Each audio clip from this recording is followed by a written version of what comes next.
I'm dreaming of new. Hi, James from engVid. He's wearing a tie and he's got, it looks like a resume. Let's go to the board and find out. Yo, E, what's going on?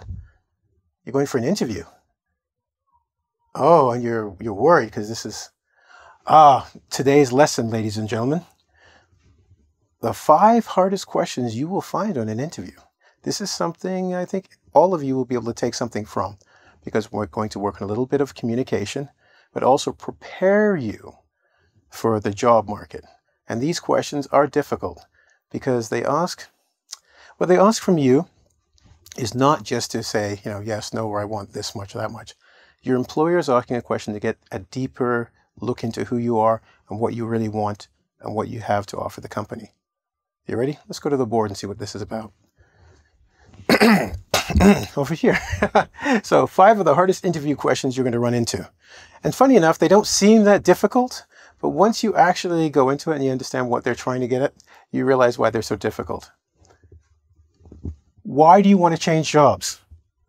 That seems obvious, right? Stop right there.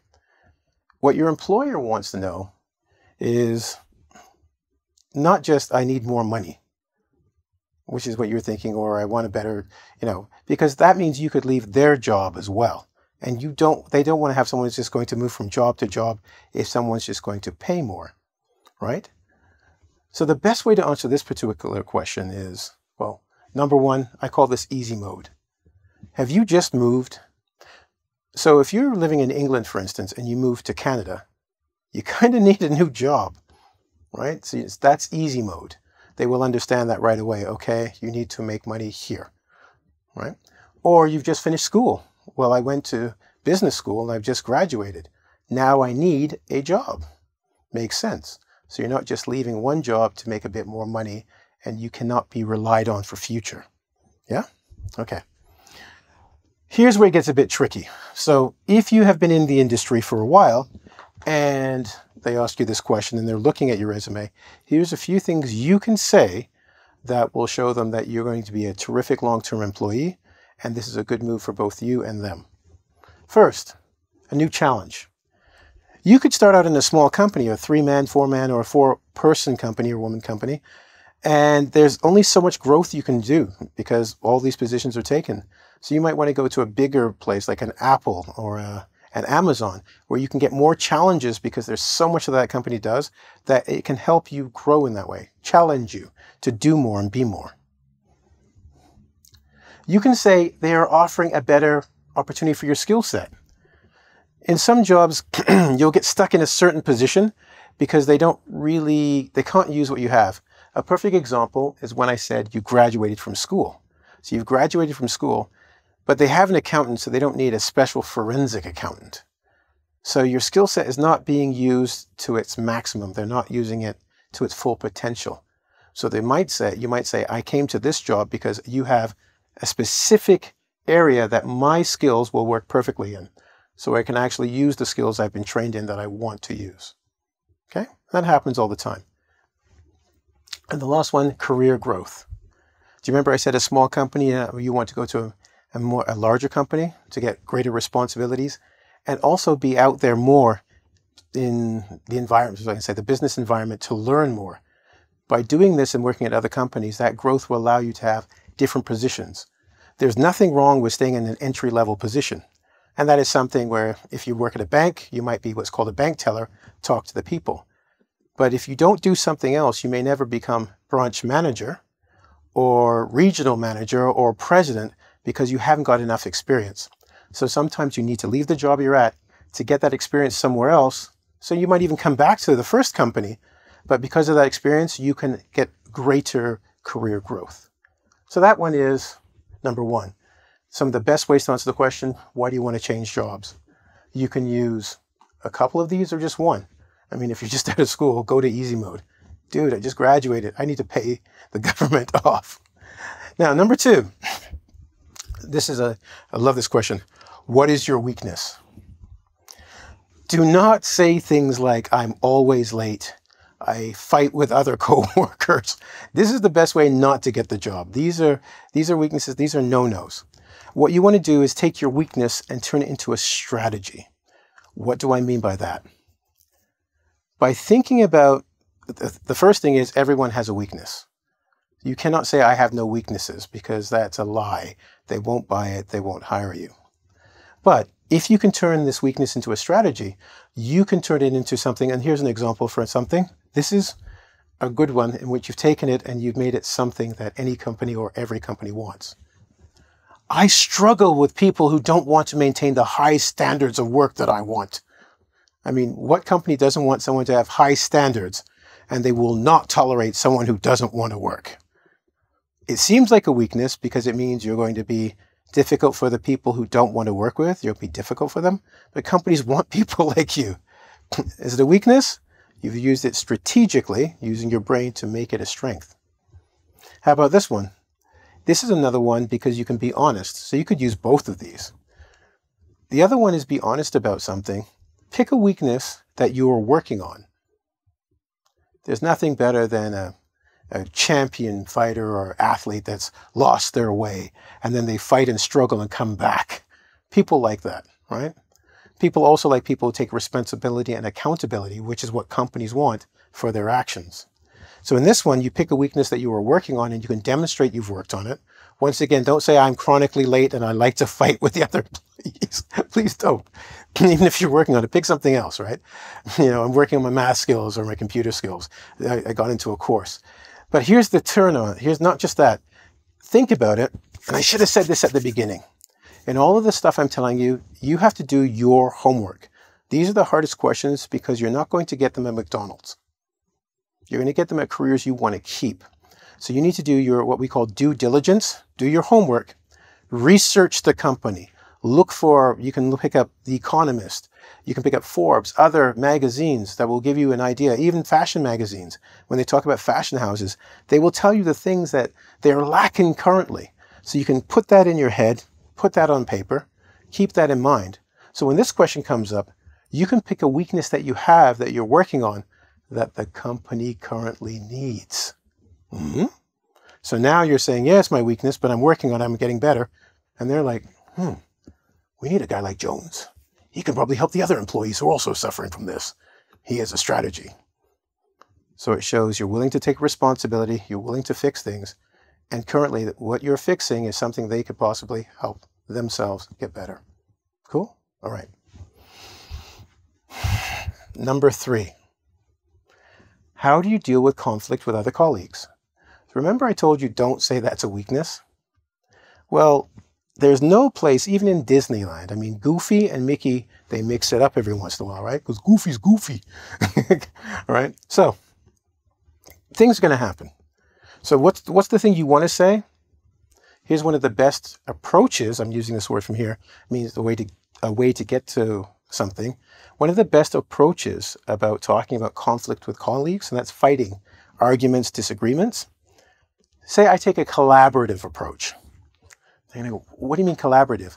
I like to work together with the individual. Now, the thing you want to add to that, and this is like a little framework I'm teaching you, a little way you can say it that's going to be in an interview. So I like a collaborative approach. I like to work with the person I'm having the problem with. And one of the things you want to say is, I like to talk privately with them to fix it. So we will talk to each other. We're not going to go to management right away or talk about it. I want to work with them to fix the problem. So I want a long-term solution. And I want to do it collaborative, work together. And how I'm going to do this, you're going to look and go, what is SBI? I read a book the other day. I'm going to share it with you. It's only 30 pages long. Good book. SBI means situation, behavior, and impact. It's a method that they used for conflict resolution. Conflict resolution means to end fighting and as we do, make a collaborative approach to solving problems. The S is situation, which means you'd go, Jones, the other day at the meeting, situation would say, on Wednesday, March 29th, there was a meeting that we had with all the senior management situation. Then you would talk about behavior. Jones, you were saying really bad things about some of the other managers. That's the behavior. Impact, which is I. well, those managers felt unhappy about your comments. So what? That happens all the time. No. With the SBI framework, when we're talking about handling conflicts, you're telling someone exactly, because what happens a lot of times, people will say, you're always arguing with everybody all the time, and it makes people angry, and you do it on purpose. Right there, you're doing something that is not cool. You're telling intention. So you're saying that the person who is arguing wants to cause conflict, which may not be the case. So I put SBI to give you the framework. You can say situation, behavior, and impact. When you say, here's the situation that happened at this day, at this place. Behavior, this is what you did. No judgment, this is what you did. Impact, how did it make the other people feel? And then you allow the other person to talk about the impact, like their intention, why they were doing it. They might say, I just wanted to motivate people. I didn't want to make them angry. So we're going to take this. How do you deal with conflict? I'm literally telling you a strategy to take at the meeting. Talk about, I want to be collaborative. I want to work with people for a long-term solution. Tell them I will talk privately with them, so it's individual. And when I talk privately, I'm going to use the SBI, situation, behavior, and impact, and let them tell me their intention and how we can work together to fix it. Yeah. You can go to other places. Only at engVid do we tell you strategy, baby. Yes. Okay, moving on. Next, number 4. Why should we hire you? That is actually a good question on the part of the employer. Why should we hire you or employ you?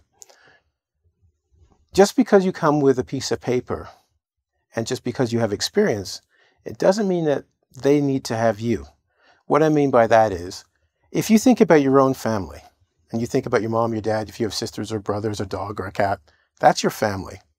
When one of your siblings gets married, that means your brother or sister, they're bringing someone into that family, and that's going to affect the family dynamic enormously. Whether you're working for a company or a family, it's the same thing. Every new person changes things. So when someone says to you, why should we hire you? The paper is nice, your experience is nice, but it's also, how are you going to affect our company? And it's not a small impact, right? One bad apple ruins all the rest. So when they ask that, they're going to be looking specifically for some words. One is going to be performance-based. The other is going to be, what you can add to, right? What you can add to the company. So performance is like, okay, bottom line numbers. The other is, you might say culture or community, right? So let's go and take a look at what I said here. So why should we hire you? One of the things you can talk about to get one thing off their mind, which is money. If people are hiring you and they're paying you 50,000, 25,000, it could be rupees, it could be yen, it could be dollars, it could be what have you. They need to know that they're paying you that money, they're going to get that money out on more. Otherwise, you're not good for the company. So you can show, look at the results from my last job, what I was able to do to let them go, okay, you won't cost this money. You'll bring us some money in. That's number 1. Number 2, show them how your skills are required. Do you remember I told you about that research from before? This is where it comes in handy. Not just over here, but over here. I see that you guys need this in your company. I can provide that. I want to provide that and build on it and help the company. That's why they want to hire you. They want to get money through the door, and they want to make sure you can help enhance things that they need. You don't want to have what we call doubling up or having 2 people with the same job, the same skills. It doesn't help. The more people you have with different skills and different ideas, you can grow something. Now, finally, number 5, where do you see yourself in 5 years? This is a trick question. Because if you say in 5 years, I see myself working for another company with a better position, yeah, they're not hiring you because they're like, okay, you just basically want to make some money here and leave. We're not a stepping stone. That means you're not going to use us to get to the next job. So you have to be careful how you answer this question. Number 1, keep your answer general. Well, James, I want to be specific. Don't be.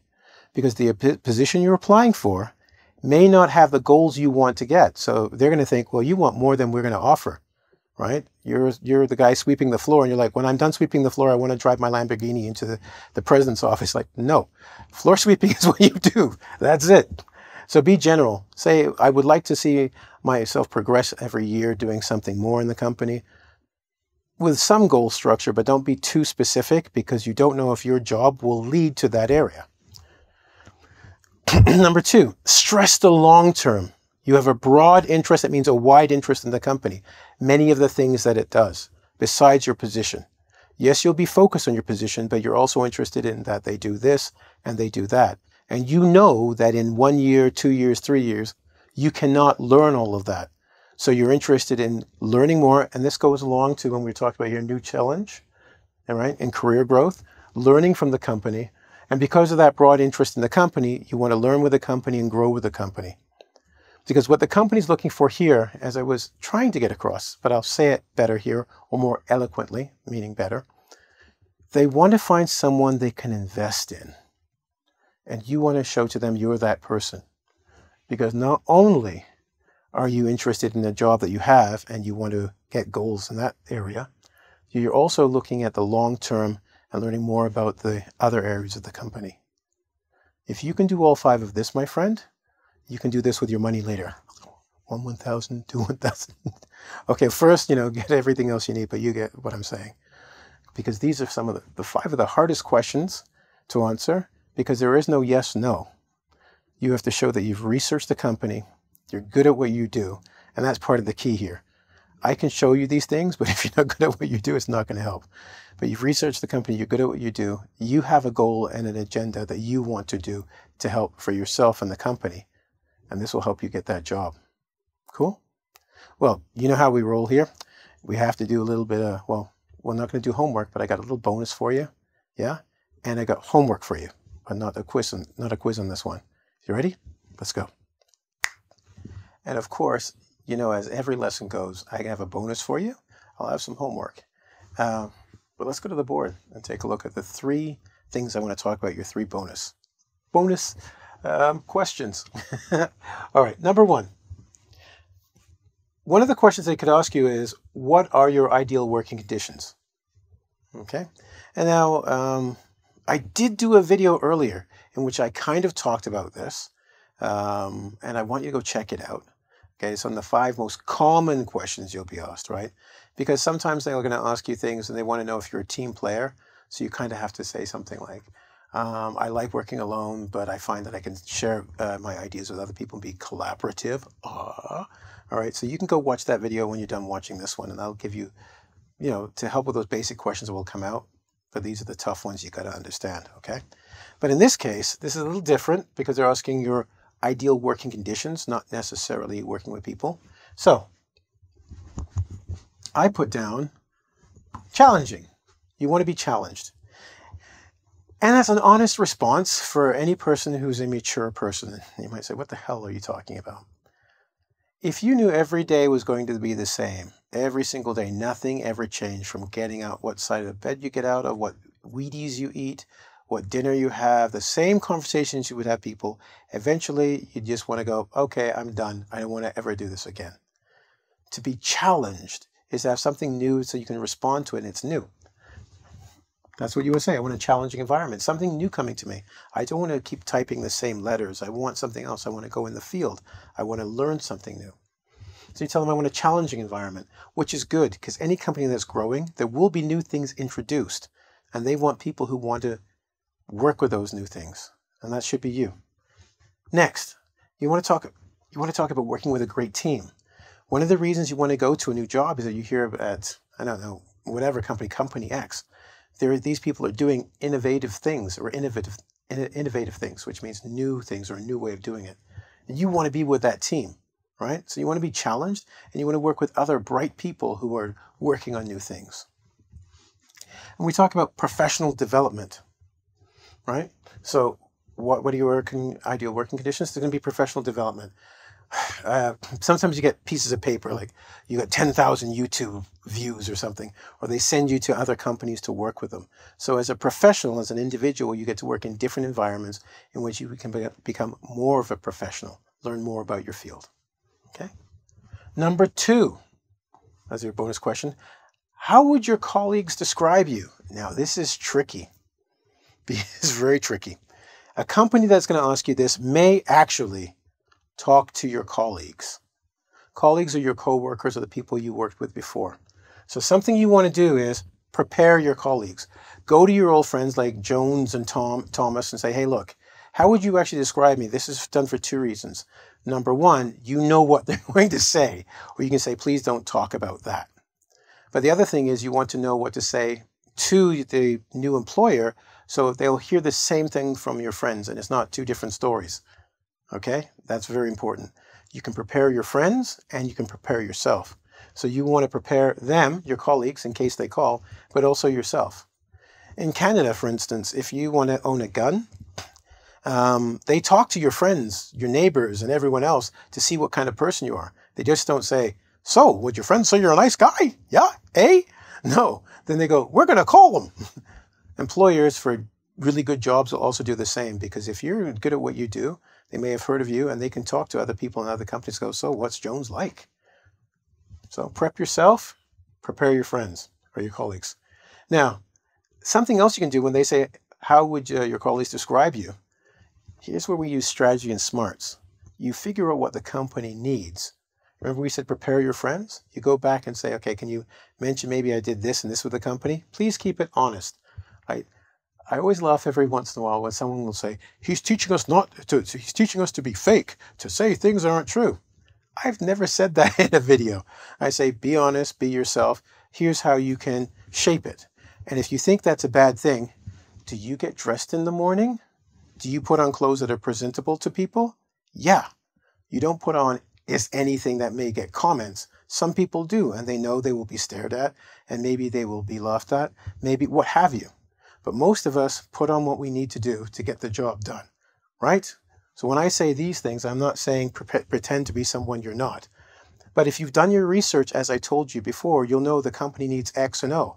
If you've done these things, prepare your colleagues, put it in their mind to remind them, yes? And then in your interview, you can say, okay, my colleagues would describe me this way, and it just happens to be something you guys actually need.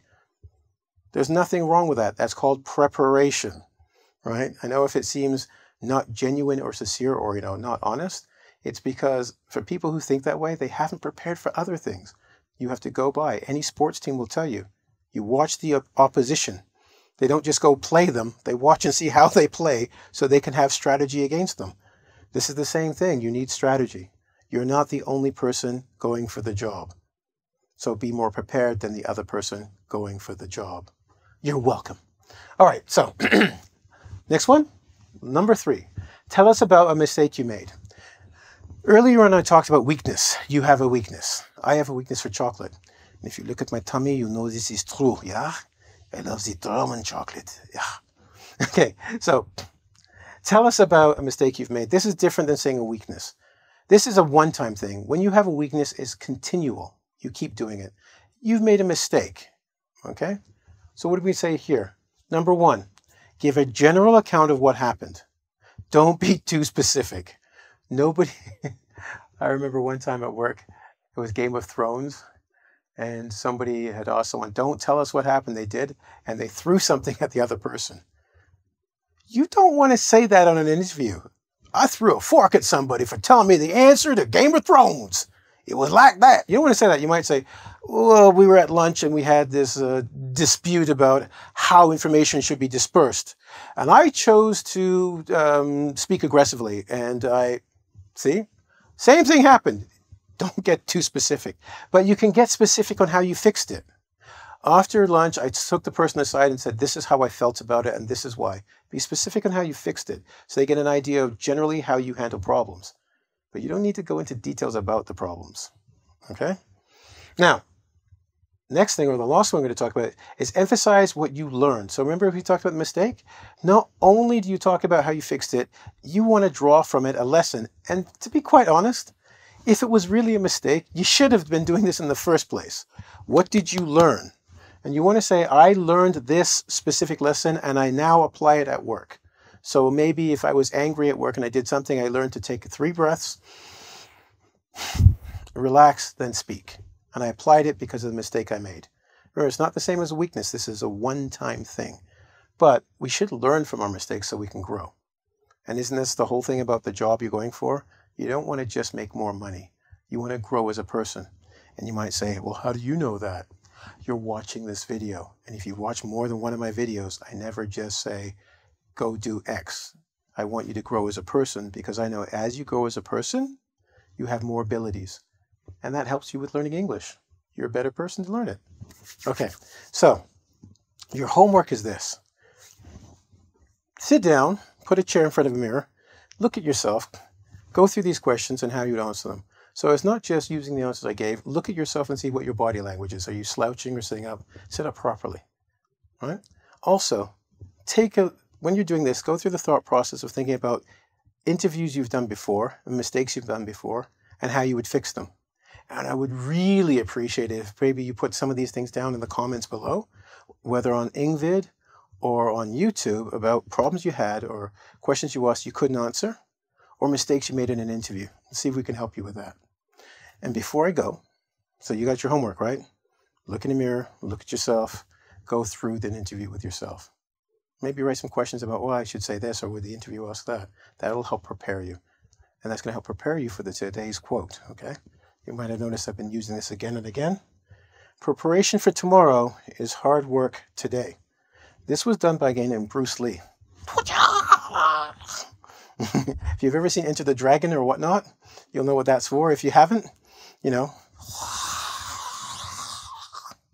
one of the greatest martial artists that ever lived. And he wasn't just a martial artist, he was a philosopher, right? So don't just think because someone does, they work out or stay fit, that they're just meatheads. They've got a lot of brains, some of them, all right? And I know you do too. Anyway, time for me to go. And if you're looking for a way to support the channel, okay, what you can do is subscribe, please, and hit the notification bell, that little bell, right? Because some of you watch 2, 3, 4 videos and you're not subscribed. Subscribe, you clearly like it. And then I won't have to see you in the comments all the time. Where have you been? It's been a long time. No, we're here. You have to subscribe so they'll tell you we're up there, okay? So anyway, you can do that. And I also want you to go to www.ing, as in English, vid as in video.com, and see the other wonderful teachers that are there. Okay? Have a good one, and I look forward to seeing you in the next one.